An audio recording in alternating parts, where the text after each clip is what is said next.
बच्चों, स्वागत है आपका हमारे YouTube चैनल पे। मैं हूं गायत्री और आज जो टॉपिक हम कवर करने वाले हैं वो है कंज्यूमर बिहेवियर। कंज्यूमर बिहेवियर में हम क्या स्टडी करते हैं कि एक कंज्यूमर कैसे अपनी लिमिटेड इनकम को यूज़ करते हुए गुड्स और सर्विसेज परचेज करके अपनी सेटिस्फेक्शन को मैक्सिमाइज़ करता है। ठीक है, जो उसकी इनकम है वो लिमिटेड है और गुड्स और सर्विसेज जो है वो परचेज करेगा और यूज़ करके उसको अपनी सेटिस्फेक्शन को मैक्सिमाइज़ करेगा। यहाँ पे हमारे पास दो अप्रोच हैं। पहली है हमारे पास कार्डिनल अप्रोच, देन सेकंड है हमारे पास ऑर्डिनल अप्रोच। तो अभी हम कार्डिनल अप्रोच यहाँ पे स्टडी करने वाले हैं, जिसमें कार्डिनल अप्रोच क्या कहती है कि जो यूटिलिटी है उसको हम क्या कर सकते हैं, मेजर कर सकते हैं एक यूनिट के अंदर जिसका नाम है यूटिल्स। ठीक है, तो चलिए डिटेल में समझते हैं इस टॉपिक को, लेके चलते हैं आपको नोट्स की तरफ। Consumer behaviour. कंज्यूमर बिहेवियर की अगर हम बात करें तो ये मैनेजरियल इकोनॉमिक्स में स्टडी किया जाता है कि कंज्यूमर कैसे अपनी लिमिटेड इनकम को लगाकर गुड्स और सर्विस खरीदता है और अपनी सेटिस्फेक्शन को मैक्सिमाइज करता है। In managerial economics, consumer behaviour studies how consumer allocate their limited income among various goods and services to maximise satisfaction. यहाँ पे कंज्यूमर अपनी सेटिस्फेक्शन को मैक्सिमाइज करता है बेसिकली अपनी इनकम को यूज़ करते हुए। अब यूटिलिटी जो टर्म है उसका मीनिंग क्या है? The want satisfying power of a commodity. जो एक प्रोडक्ट है या जो एक कमोडिटी है उसकी जो वांट सेटिस्फाइंग पावर है उसको क्या कहते हैं? यूटिलिटी। जैसे कि अगर हम किसी फूड आइटम की बात करें तो वो क्या करती है? हमारी भूख मिटाती है। किसी ड्रिंक की बात करें, किसी बीवरेज की बात करें तो वो हमारी क्या बुझाती है? प्यास बुझाती है। तो ऐसे ही जो वांट सेटिस्फाइंग पावर है उसको क्या कहा गया है? यूटिलिटी कहा गया है।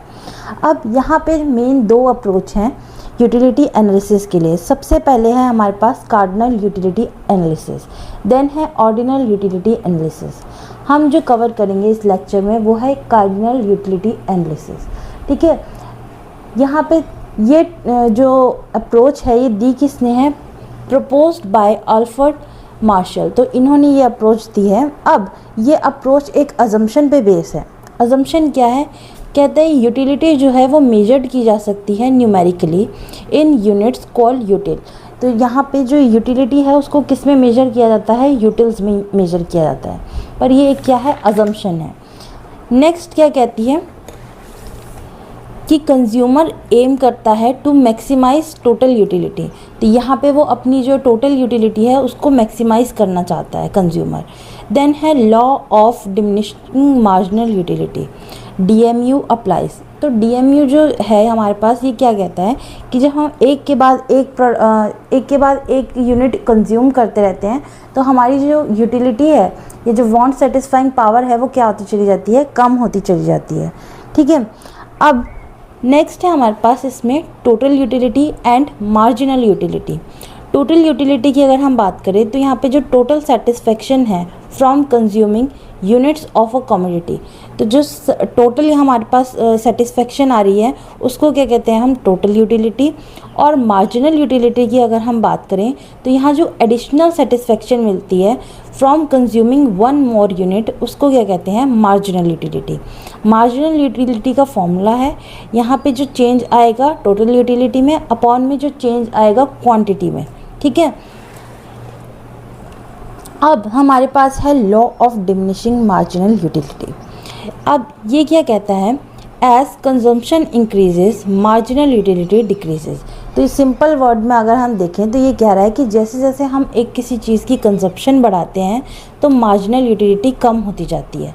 यानी कि मान लीजिए पहले आपने एक रोटी खाई, फिर आपने दूसरी रोटी खाई, फिर आपने तीसरी रोटी खाई। ठीक है, जो पहली रोटी आपने खाई होगी उससे जो आपको सेटिस्फेक्शन मिली होगी वो ज़्यादा होगी कंपेयर टू नेक्स्ट वन। ठीक है, ऐसे ही इसकी जो सेटिस्फेक्शन है आपको ज़्यादा मिलेगी कंपेयर टू दिस वन।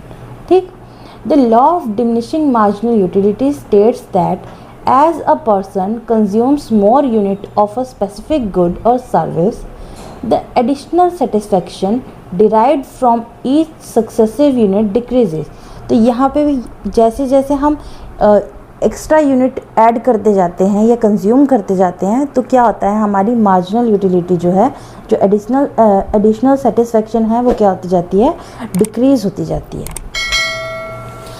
अब इसको ग्राफिकली समझ लेते हैं। तो यहाँ पे हमने ली है यूनिट ऑफ एप्पल, देन है टोटल यूटिलिटी, देन है हमारे पास मार्जिनल यूटिलिटी। ठीक है, यूनिट ली है हमने 1, 2, 3 से लेके 7 तक। ठीक, जब हम पहली यूनिट कंज्यूम कर रहे हैं तो टोटल यूटिलिटी कितनी है, 10। जब हम सेकंड यूनिट और कंज्यूम कर रहे हैं तो क्या हो गई हमारे पास 18। ऐसे ही धीरे धीरे ये क्या होती गई, बढ़ती गई। अब अगर हम मार्जिनल यूटिलिटी की बात करें तो ये हम किस तरीके से कैलकुलेट करेंगे, change in total utility upon में चेंज इन हम जो हमारी क्वांटिटी है वो आ जाएगी।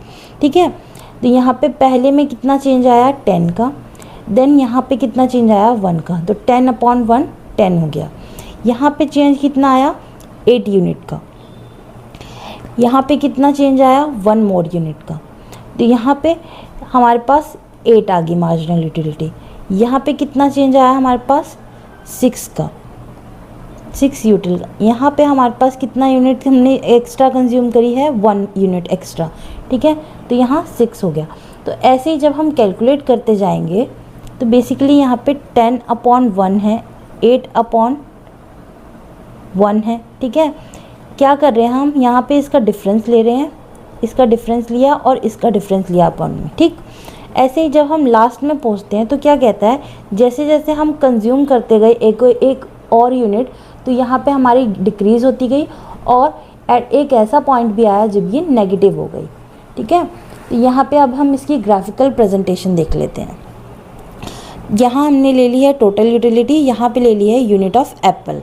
जब हमने फर्स्ट एप्पल कंज्यूम करा तो हमारी यूटिलिटी कितनी थी, 10 थी। देन हमने सेकंड जब कंज्यूम करा तो यहाँ पे हमारी यूटिलिटी कितनी हो गई, 18 हो गई। देन थर्ड तो 24 हो गई। ऐसे ही करते करते ये हमने ग्राफ रिप्रेजेंट कर देना है। तो ये क्या होगी, हमारी टोटल यूटिलिटी आ गई। ठीक है, ऐसे ही हमने मार्जिनल यूटिलिटी रिप्रेजेंट करनी है। देखो यहाँ पे जब हमने फर्स्ट एप्पल कंज्यूम किया तो टोटल यूटिलिटी हमारी 10 थी, sorry marginal utility. Then second किया तो 8 हो गई, थर्ड किया तो 6, देन 4। ऐसे ही धीरे धीरे करके 7th एप्पल कंज्यूम करते हैं तो माइनस में चली जाती है, यानी अब हमें वो कोई सेटिस्फेक्शन नहीं दे रही है। ठीक है, अगर हम कर्व को देखें तो हम क्या कंक्लूड कर सकते हैं, initially increase at increasing rate. यहाँ पे क्या हो रहा है, इंक्रीज हो रहा है at increasing rate, then increase at decreasing rate.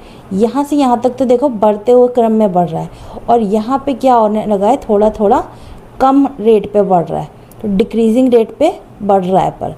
Then reaches maximum, यहाँ पे ये मैक्सिमम हो गया, और जब मैक्सिमम पहुँच गया तो उसके बाद क्या हो गया, डिक्लाइन होने लगा, यहाँ से नीचे गिर जाता है ग्राफ। ठीक, ऐसे ही अगर हम मार्जिनल कर्व की बात करें, मार्जिनल यूटिलिटी कर्व की बात करें तो डाउनवर्ड स्लोपिंग है, become zero when total utility is maximum.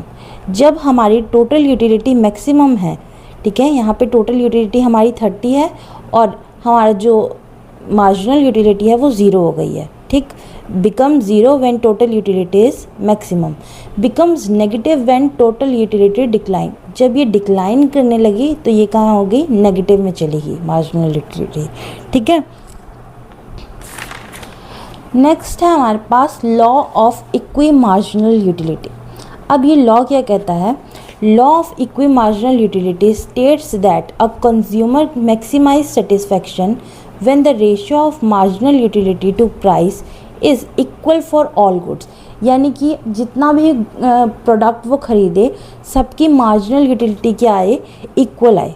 ठीक है, कंज्यूमर मैक्सिमाइज सेटिस्फैक्शन, कब उसकी सेटिस्फैक्शन मैक्सिमाइज होती है, when the ratio of marginal utility to price, marginal utility X की और उसका प्राइस किसके इक्वल हो, marginal utility of Y to price. ठीक है, जितने भी वो प्रोडक्ट खरीदा जाता है उसके सब में जो इसका रेशियो है वो सेम आना चाहिए basically. This explains how consumer distribute income among different good. तो यहाँ पे ये क्या दर्शा रहा है कि जो कंज्यूमर है वो कैसे अपनी इनकम को डिफरेंट गुड्स में इक्वली डिस्ट्रीब्यूट करना चाहता है। Law of equi marginal utility is also known as law of substitution. तो ये लॉ ऑफ सब्सटीट्यूशन भी कहलाता है। ठीक है, नेक्स्ट है हमारे पास managerial importance. Helps in pricing decision. तो यहाँ पे प्राइसिंग डिसीजन में ये हेल्प करती है। देन है हमारे पास एक्सप्लेन्स कंज्यूमर डिमांड। तो कंज्यूमर की डिमांड को एक्सप्लेन करता है। नेक्स्ट है help in sale forecasting. Sale forecasting में हेल्प करता है।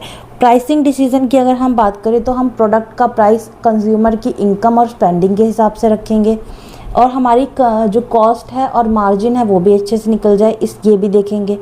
देन कंज्यूमर की डिमांड को भी एक्सप्लेन करता है कि वो एक पर्टिकुलर टाइम पे कितना क्वांटिटी, कितना प्रोडक्ट खरीद सकता है और कितना खरीदना चाहता भी है। ठीक है। देन सेल फोरकास्टिंग की अगर हम बात करें तो आने वाले समय में हमारे पर्टिकुलर प्रोडक्ट की डिमांड कितनी हो सकती है, कितना हम उस सामान को बेच सकते हैं, वो हमें पता होना चाहिए ताकि हम ऑप्टिमम आउटपुट प्रोड्यूस कर सकें। देन है इसका criticism. Utility can not be measured accurately. तो यहाँ पे क्रिटिसिज्म में वही चीज़ें आ जाएंगी जो हमने अजम्पशन में ली थी। देखो, एक तो हमने लिया था कि यूटिलिटी को हम यूटिल्स में मेजर कर सकते हैं, जबकि ऐसा नहीं है, एक्यूरेटली मेजर कर पाना पॉसिबल नहीं है। तो utility can not be measured in accurately.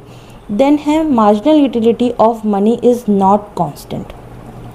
तो यहाँ पे मार्जिनल यूटिलिटी ऑफ मनी की बात की जाए, मनी जितना ज़्यादा आप लेते जाएंगे आपको ऐसा नहीं होगा कि आप और नहीं चाहिए, क्योंकि मनी में एक पावर है कि स्पेंडिंग आपकी बढ़ती जाती है।